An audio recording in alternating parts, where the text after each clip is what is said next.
आज हम जो टॉपिक करने जा रहे हैं वो है जॉइंट स्टॉक कंपनी। इससे पहले हमने इंडिविजुअल ओनरशिप के बारे में पढ़ा है। उसके बाद हम जिसे कि हम वन मैन बिजनेस कहते हैं, उसके बाद हम आए पार्टनरशिप पे कि पार्टनरशिप में बिजनेस कैसे किया जाता है, जिसमें मैक्सिमम हम 20 तक लेते हैं और मिनिमम 2 पार्टनर्स होते हैं। अब हम जॉइंट स्टॉक कंपनी के बारे में पढ़ेंगे। इसका इंट्रोडक्शन मैं आपको लास्ट लेक्चर में दे चुकी हूँ।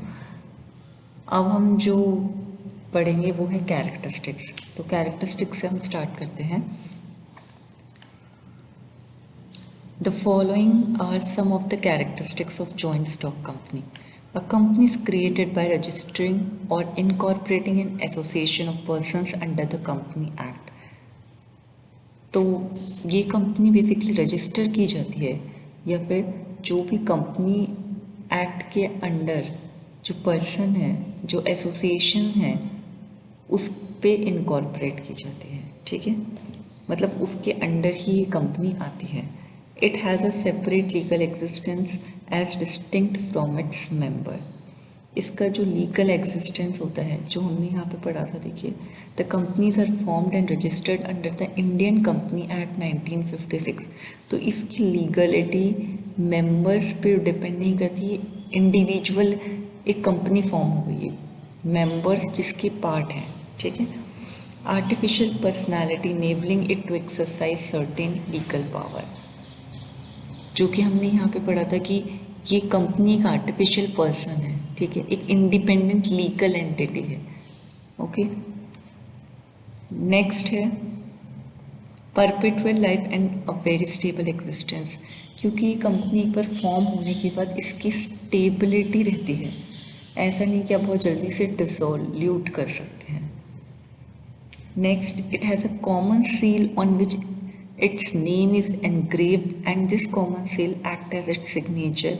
It is effects on all important legal documents and contract. इसके अंदर हमें ना एक एक पर्सन का नहीं बल्कि हम एक कंपनी की सील बना सकते हैं। जैसे कि कोई भी कंपनी है प्राइवेट लिमिटेड सपोज, तो आपने उसकी एक सील बना ली। अब वो सील आप हर जगह यूज़ कर सकते हैं, हर लीगल डॉक्यूमेंट पे। ठीक है, there is a complete separation of ownership and management. अब यहाँ पे ओनरशिप और मैनेजमेंट का सेपरेशन मतलब बिल्कुल अलग रहते हैं।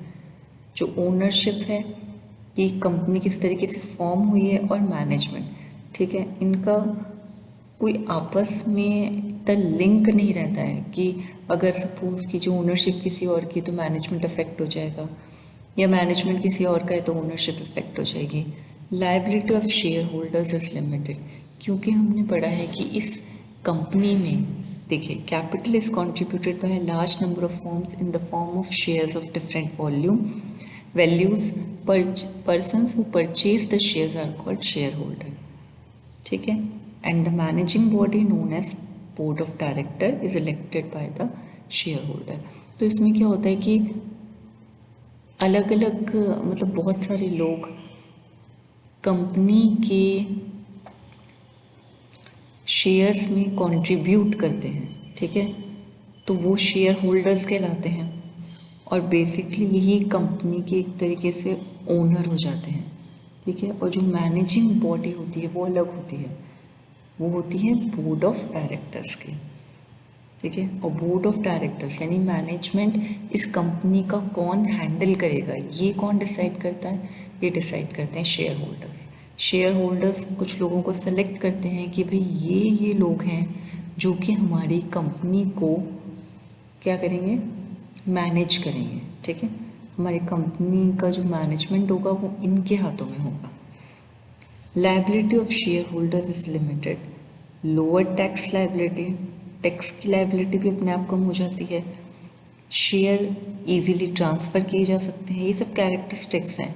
ठीक है, अब अगर कोई लॉस होता है, क्योंकि इसमें बहुत सारे लोगों ने अपना पैसा लगा रखा है, कैपिटल इन्वेस्ट कर रखी है, तो लॉस भी उन्हीं में डिवाइड होता है। तो जब हर एक पर्सन का लॉस देखा जाता है तो वो बहुत कम हो जाता है, क्योंकि इतने सारे शेयर होल्डर्स हैं। ठीक है, there is a wide large membership. तो ये जॉइंट स्टॉक कंपनी में हम स्टार्टिंग से पढ़ रहे हैं कि इसकी मेंबरशिप मतलब ज़्यादा मेंबर्स होते हैं। ठीक है। Statutory regulation as provided in the Indian company act 1956।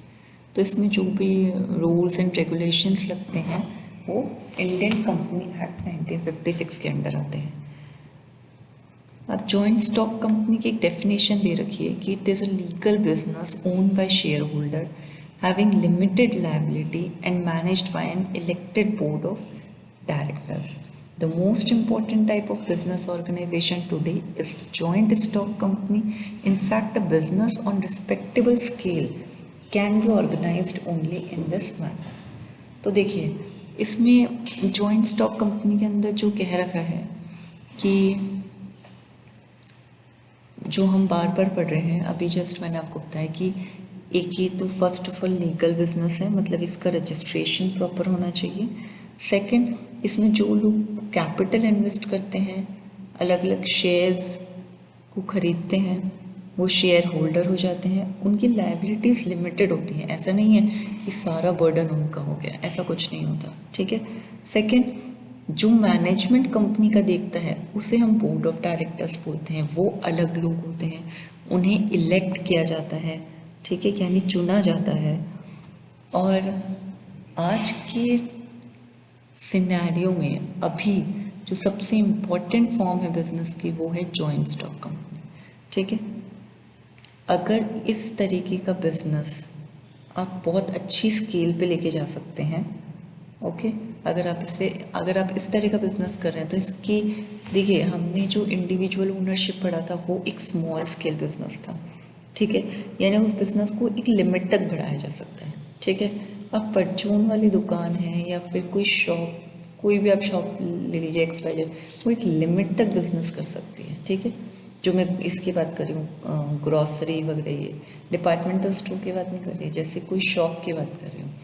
उसके बाद नेक्स्ट होता है medium scale business. Medium scale business भी एक लिमिट तक उसका टर्नओवर हो सकता है, पर जो जॉइंट स्टॉक कंपनी है इसे आप बहुत अच्छे लेवल पे लेके जा सकते हैं, ठीक है। Formation of joint stock company, देखिए an entrepreneur prepares a scheme of business, he secures the cooperation of at least 6 more persons because the minimum number of persons to form a company is 7. The promoters of the company prepare the following documents. अच्छा देखिए इसमें बहुत interesting बात यह है कि जो joint stock company की फॉर्मेशन की बात करें हम कि कैसे बनाई जाती है। अगर आप सोचें कि कल को मुझे जॉइंट स्टॉक कंपनी बनानी है तो आपको पता होना चाहिए कि इसकी फॉर्मेशन कैसे होती है। जॉइंट स्टॉक कंपनी में जो मिनिमम पर्सन चाहिए होते हैं वो कितने होते हैं, एटलीस्ट 6 और मिनिमम चाहिए होते हैं 7, ठीक है। यानी 7 से आप 7 तो मान के चलिए 7 लोगों से ही कंपनी फॉर्म होती है। मैक्सिमम की लिमिट एज सच डिसाइड नहीं है। अच्छा, अब जो कंपनी के प्रमोटर्स हैं वो क्या क्या लीगल डॉक्यूमेंट्स लाएंगे। देखिए मेमोरेंडम ऑफ एसोसिएशन होनी चाहिए, ठीक है, आर्टिकल ऑफ एसोसिएशन, ये सब होना चाहिए हमारे डॉक्यूमेंट्स में जब हम कंपनी को रजिस्टर कर रहे हैं। A list of persons who have consented to be the directors of the company along with the consent in writing of such persons. उन सब लोगों की लिस्ट होनी चाहिए जो कि कंपनी के डायरेक्टर बनना चाहते हैं, ठीक है, उनके कंसेंट के साथ, यानी उनकी हाँ के साथ। A declaration by an advocate to the effect that all the requirements of the act have been fulfilled. एक एडवोकेट की डिक्लेरेशन भी होनी चाहिए, एक वकील की, कि वो ये बताए कि जॉइंट स्टॉक कंपनी ये लोग फॉर्म तो करने जा रहे हैं पर जो ये इनके पास वो सब चीज़ें भी हैं जिसके कारण ये जॉइंट स्टॉक कंपनी फॉर्म कर सकते हैं, मतलब मिनिमम 7 है, कैपिटल है, लोग हैं, ये सब। तो एक वकील उसको बिल्कुल जो कहते हैं सत्यापित करेगा वकील उसे, ठीक है। Name and address of promoters, जो भी इस कंपनी को प्रमोट कर रहे हैं उनकी सारी डिटेल्स होनी चाहिए। अब मेमोरेंडम ऑफ एसोसिएशन हमने बोल तो दिया कि ये होना चाहिए। बेसिकली इसके अंदर क्या क्या आता है, तो देखिए इसके अंदर आता है कंपनी का नाम, आप अपनी कंपनी का क्या नाम रख रहे हैं, फिर आप बताएंगे कि आपने की कंपनी किस लिए है, अबाउट अस होता है जो कंपनी में, यानी कि इसका एम और ऑब्जेक्टिव, आपकी कंपनी क्या कुछ मैन्युफैक्चर कर रही है, क्या कुछ असेंबल कर रही है, क्या कोई सर्विस प्रोवाइड कर रही है, तो ये सब उसके अंदर क्लियरली होना चाहिए। लोकेशन ऑफ हेड ऑफिस, आपके हेड ऑफिस कहाँ रहेगा कंपनी का, ये भी आप क्लियरली लिखेंगे मेमोरेंडम ऑफ एसोसिएशन में। The amount of share capital, ठीक है, जो भी कैपिटल शेयर हो रही है उसका अमाउंट आप क्लियरली लिखेंगे। Kind and value of each share, her share की वैल्यू लिखेंगे आप। Declaration that the liability is limited, साथ में आप ये भी डिक्लेयर करेंगे कि जो लायबिलिटीज़ हैं लोगों पे वो बहुत लिमिटेड हो गया। ऐसा नहीं है कि किसी ने शेयर ले लिया तो उस पर आप पूरा बर्डन डाल देंगे कि भाई तूने कंपनी में इन्वेस्ट किया है तो अब ये रिस्पॉन्सिबिलिटी आपकी है, ऐसा कुछ नहीं है। इस कंपनी में जो सबसे बड़ा फ़ायदा है वो ये है कि आपकी रिस्पॉन्सिबिलिटी यानी लायबिलिटीज़ बहुत कम होती हैं, लिमिटेड होती हैं। अब ये तो हो गई मेमोरेंडम ऑफ एसोसिएशन में क्या क्या होना चाहिए। नेक्स्ट है आर्टिकल ऑफ एसोसिएशन। अब आर्टिकल ऑफ एसोसिएशन में क्या होना चाहिए, देखिए, rules and regulations governing the internal management of the company, the rights of the share holder. अब आर्टिकल ऑफ एसोसिएशन में एक तो रूल्स होने चाहिए जो कि कंपनी के मैनेजमेंट को रेगुलेट करेंगे। अब जैसे ठीक है, मैनेजमेंट बॉडी बनेगी बट उनको भी तो पता होना चाहिए कि हमें आगे कंपनी में क्या रूल्स और रेगुलेशन चलाने हैं, उनको बेसिकली आइडिया तो होना चाहिए। तो वो rules and regulation article of association में होते हैं, यानी वो रेफ़र कर सकते हैं article of association, management refer कर सकता है आर्टिकल ऑफ एसोसिएशन को रूल्स और रेगुलेशन के लिए। The rights of the share holders, duties, powers of directors, regulations regarding right to vote and issue of capital etcetera. देखिए, साथ ही इसमें ये भी होना चाहिए कि शेयर होल्डर्स के क्या राइट होंगे, उनकी ड्यूटीज़ क्या होगी, डायरेक्टर्स जो आपने बनाए हों उनकी पावर्स क्या होगी, रेगुलेशंस पता होने चाहिए। And regarding right to vote, यानी जब share holder board of directors को इलेक्ट करते हैं तो किसको, मतलब उनको क्या राइट है वोट का, वो सारी क्लियरली मेंशन होना चाहिए। These documents are then submitted to the registrar of the joint stock company. If the registrar is satisfied that the requirements of the law have been fulfilled, he issues a certificate of incorporation. The company then come into existence.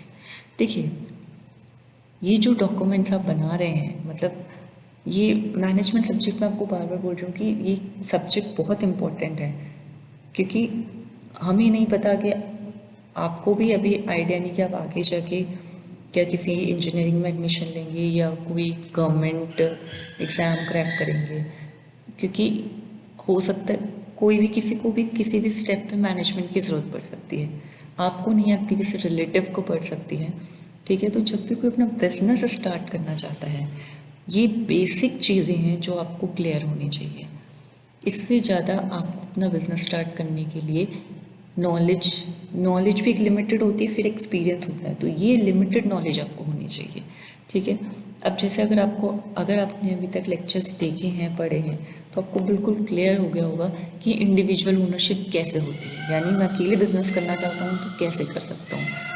फिर आपको ये भी clear हो गया होगा आगे lectures में कि अगर मुझे किसी के साथ पार्टनरशिप में बिजनेस करना है तो मुझे क्या क्या लिखवाना है उस डॉक्यूमेंट में।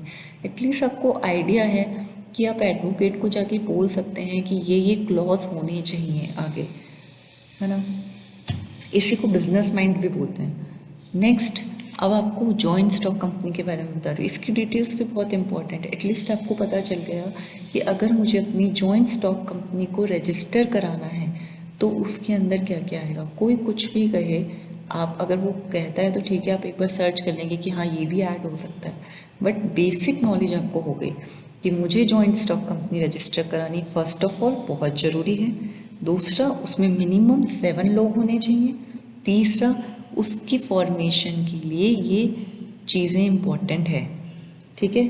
और जैसे मेमोरेंडम ऑफ एसोसिएशन में क्या आएगा, आर्टिकल ऑफ एसोसिएशन में क्या आएगा, ये सब आपको पता चल गया, ठीक है। तो ये सब चीज़ें बहुत इम्पॉर्टेंट होती हैं। Raising finance,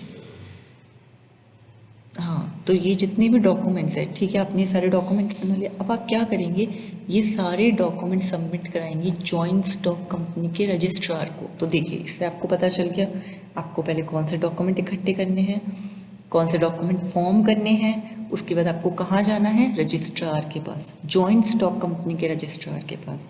if the registrar is satisfied that the requirements of the law have been fulfilled, he issues a certificate of incorporation. The company then came into existence. तो देखिए सिंपल है, ये डॉक्यूमेंट्स आपने इकट्ठे कर लिए, फॉर्म कर लिए, जो भी आपको वेरिफिकेशन कराना था वो करा लिया आपने। उसके बाद आप जॉइंट स्टॉक कंपनी के रजिस्ट्रार के पास जाएंगे। अगर रजिस्ट्रार को लगेगा कि जॉइंट स्टॉक कंपनी को बनाने के लिए जो जो चीज़ें चाहिए, जो जो रिक्वायरमेंट्स हैं, वो सारी आप लेके आए हैं, तो वो आपको एक सर्टिफिकेट देगा of incorporation, certificate of incorporation. और उसके बाद आपकी कंपनी क्या हो गई, फॉर्म हो गई। मतलब अब आप अपना बिजनेस, अपना कंपनी का जो भी टारगेट है उस पर काम करना शुरू कर सकते हैं। तो फाइनली आपको क्या मिला, एक certificate of incorporation. Okay, raising finance, funds can be taken from banks and finance corporation etcetera in the form of loans by selling share and debentures. देखिए, फाइनेंस भी आप रेज कर सकते हैं फर्दर आपको चाहिए हो तो। पहले तो आपके पास कैपिटल आया ही है, पर बाद में हम जब कंपनी में प्रॉफिट लॉस चलते रहते हैं तो हम कहीं ना कहीं हमें फंड का अरेंजमेंट करना पड़ता है। तो फंड आप बैंक से ले सकते हैं, फाइनेंस कंपनीज हैं वहाँ से ले सकते हैं, लोन्स के रूप में ले सकते हैं, अपने शेयर सेल कर सकते हैं। तो ये सब फाइनेंस लेने के तरीके हैं। Managing the business, the share holders elect the director to manage the business on their behalf. The board of directors only lays down the general policies and discuss major issue. The day-to-day business is carried on by salaried manager or the managing director. तो ये हम बात कर ही चुके हैं कि business manage करने के लिए हमें मैनेजमेंट फॉर्म करना पड़ता है।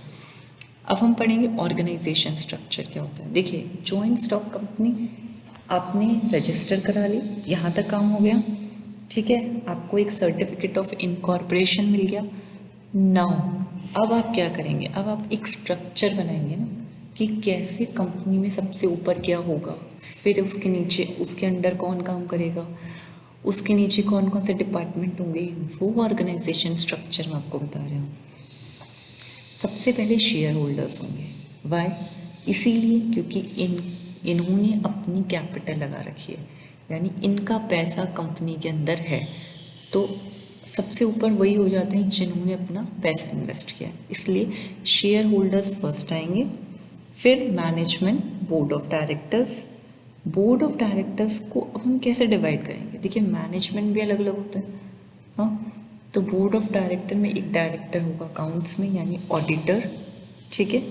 एक एग्जीक्यूटिव कमेटी होगी जो काम एग्जीक्यूट हो रहा है इसको चेक करेगी।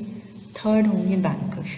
तो बोर्ड ऑफ डायरेक्टर्स को 3 जगह क्लासिफाई किया गया है, ऑडिटर, एग्जीक्यूटिव कमेटी, बैंकर्स में, ठीक है। एग्जीक्यूटिव कमेटी में एक अकेले एग्जीक्यूटिव कमेटी को जनरल मैनेजर में इन्होंने फर्दर क्लासिफाई किया है। और जनरल मैनेजर एक तो होगा नहीं, हर डिपार्टमेंट का होगा। तो देखिए, सेल्स डिपार्टमेंट का होगा जो चेक करेगा कि हमारी सेल्स कितनी है, एक परचेज डिपार्टमेंट का होगा, सप्लाई परचेज रहता है हर कंपनी में, एक अकाउंटिंग डिपार्टमेंट का होगा, जब लोग काम करेंगे तो उनकी सैलरीज तो बनेगी, ठीक है, और भी अकाउंट्स, प्रोडक्ट्स के सब कुछ, तो एक अकाउंटिंग डिपार्टमेंट हो गया। फोर्थ हो गया प्रोडक्शन डिपार्टमेंट, ठीक है। तो इस तरीके से ये ऑर्गेनाइजेशन स्ट्रक्चर बनता है जॉइंट स्टॉक कंपनी का। तो बहुत इजी है, अगर मैं कोई कंपनी स्टार्ट करना चाहती हूँ तो मैं देख सकती हूँ कि हायरार्की क्या रहेगी, कौन सबसे ऊपर रहेगा, मुझे कितने डिपार्टमेंट बनाने हैं, तो ये सब चीज़ें इसमें क्लियर मेंशन है। अब जॉइंट स्टॉक कंपनी 2 तरह की होती हैं, आप ज़्यादातर सुनते हैं पब्लिक लिमिटेड, प्राइवेट लिमिटेड। तो होता क्या है ये, आपने सब चीज़ें ऊपर से सुनी है, बट एक्चुअली आपको पता है कि ये क्या होता है, कि पब्लिक लिमिटेड कंपनी किसे बोलते हैं या private limited company.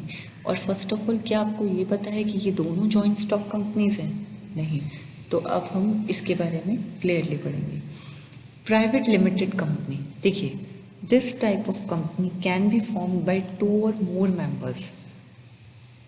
The maximum number of member is limited to 50, excluding the employees. The company is registered under the Indian Company Act 1956. In this, the transfer of share is limited to members only, and general public cannot be invited to purchase shares.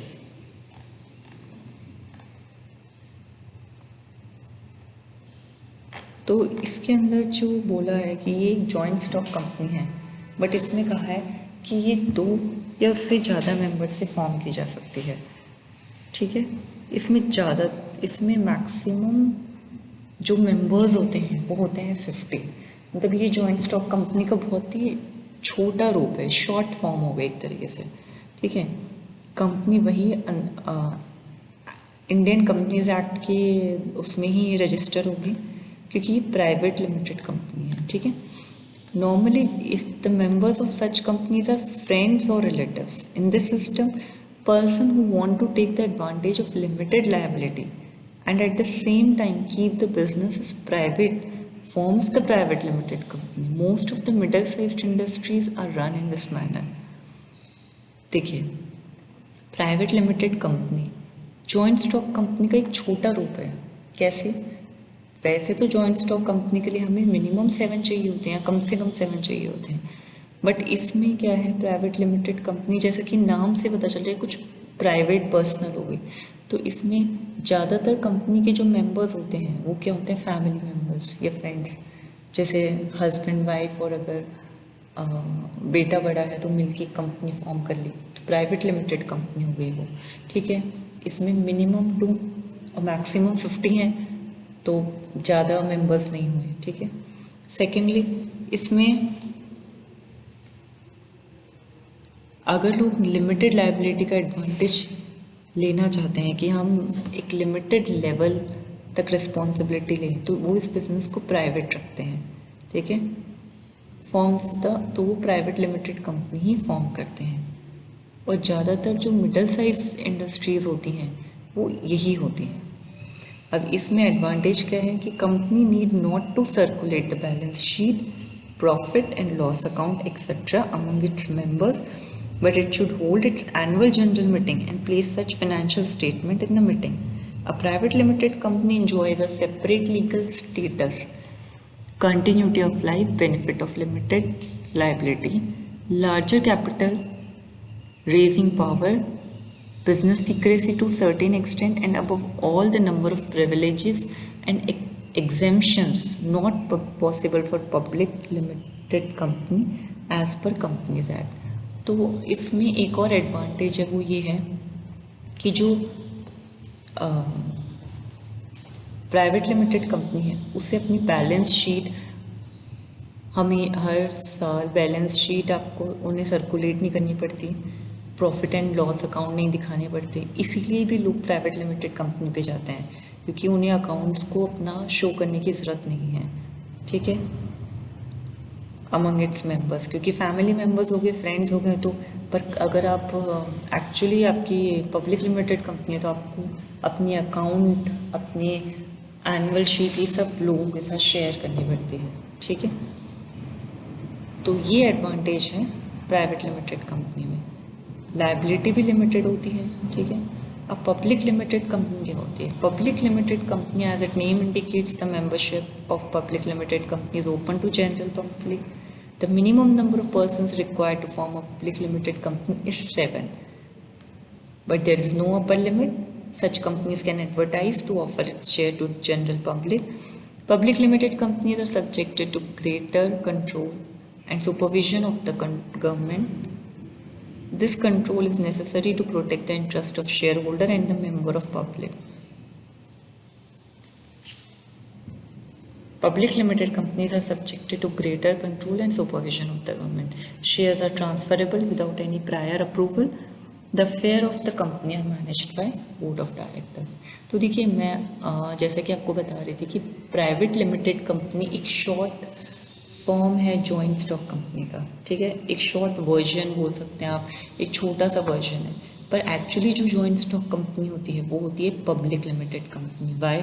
पहली बात, इसको 7 जने चाहिए होते हैं, 7 members चाहिए होते हैं फॉर्म करने के लिए, और मैक्सिमम मेंबर्स कितने चाहिए वो इसमें मेंशन नहीं होता, ठीक है। मतलब इसकी कोई अपर लिमिट नहीं होती।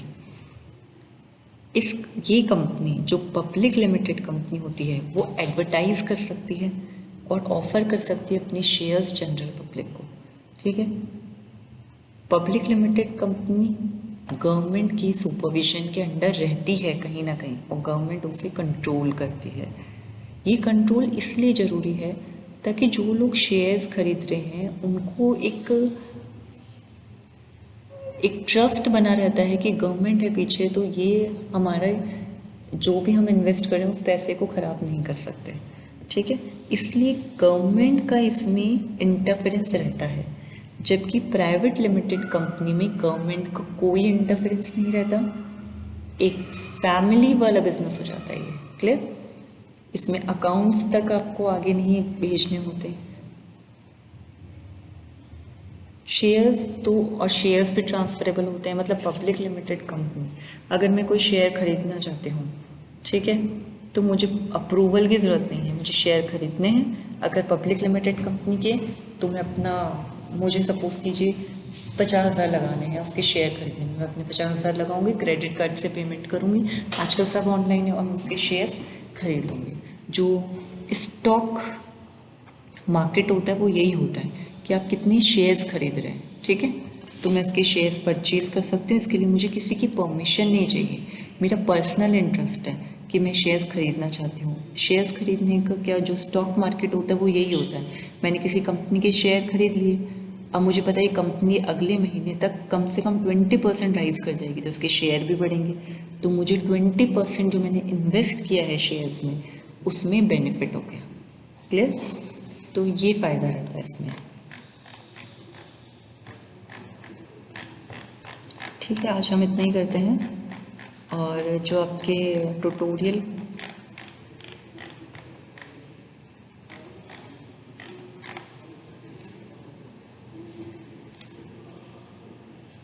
इसका ट्यूटोरियल मैं आपसे व्हाट्सएप पे शेयर कर लूँगी। तो आज हम यही करते हैं, advantages disadvantages joint stock company के हम नेक्स्ट लेक्चर में करेंगे। Okay, thank you.